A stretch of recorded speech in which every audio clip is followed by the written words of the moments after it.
All right, as you can see, I've escaped out of the dialog box just so I could take a moment to save a progress file, and it's called stemmandsymbols.ai. I'll go ahead and marquee that half an apple once again, go to the Appearance panel, and click on 3D Revolve in order to bring up the 3D Revolve options dialog box. I'll click on Map Art, and we'll see that the first surface is that right half of the apple right there. So I'll go ahead and bring up the symbol pop-up menu, and then I'll scroll down to the symbols that I created and click on right half. And notice that the symbol appears automatically aligned to that surface. And the reason they're so well aligned with each other is because they're ultimately the exact same shape. However, that may not be the way it is for you. You may be trying to map very large pieces of artwork onto a surface, what have you. And so you may need to scale the symbol. And so you can do so by dragging these bounding box handles right there. You can also drag outside of one of the corners to rotate that artwork. Or you can just go ahead and click on the Scale to Fit button and let Illustrator do it automatically. Anyway, as I say, in our case, it's not necessary. So I'll advance to the next surface, which is that left half of the apple. I'll click on the symbol pop-up menu, scroll down to the bottom, and turn on left half. And then we'll advance 2 surfaces to that core right there.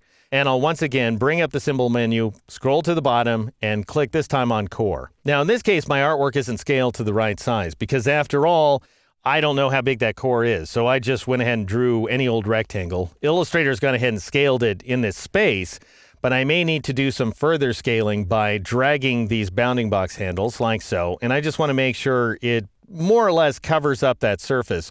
Or, again, I could click on the Scale to Fit button and let Illustrator do it for me. All right, that looks pretty good to me. Now, if I want a sense of what I've done, just to confirm that I've done it all properly, then I turn on the preview checkbox and let it rip. So even though the preview checkbox is off, outside in the 3D Revolve options dialog box, you can turn it on here inside the Map Art dialog box. And I'm now seeing all of my surfaces mapped exactly the way I'd expect them to. There's no gaps, notice this time. So whereas we had gaps between the red stroke and the gradient fill, when we had a gradient fill, we had those gray gaps going on. We don't see those gaps if we take the time to apply those gradients as symbols using the Map Art function.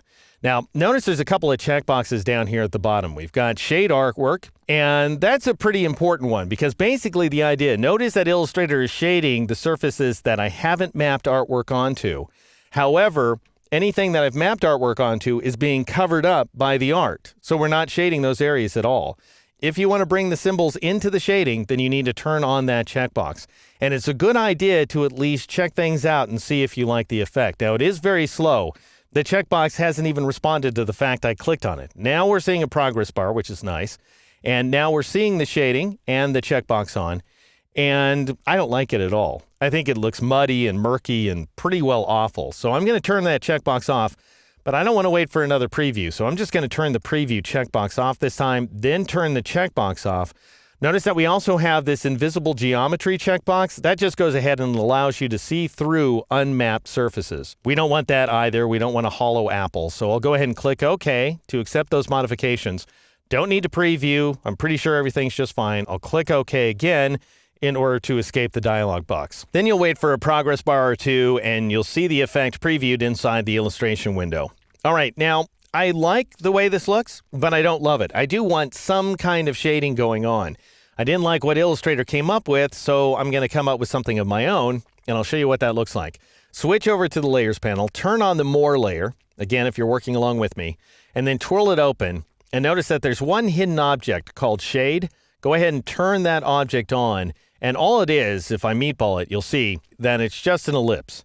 It's filled with a radial gradient, and the great thing about radial gradients inside of ellipses, if you grab the scale tool and you go ahead and scale this artwork and make it really narrow like this, you scale the ellipse along with it. So check it out. I'll switch over to the gradient tool, and you can see that I now have an elliptical gradient. So it's far narrower than it is tall. So Illustrator's really gotten smart about the way it handles gradients in the last 2 versions.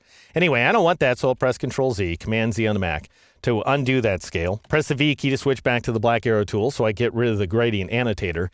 Now, this is, if you check out the gradient panel here, you'll see that this is a 2-color gradient, theoretically. It's actually the exact same shade of brown repeated twice. So over here in the first color stop and the last color stop, the difference between the color stops is all opacity. So if I double click on the second one, you can see that I've set the opacity to 0. And the opacity of the first color stop, by the way, is 100%.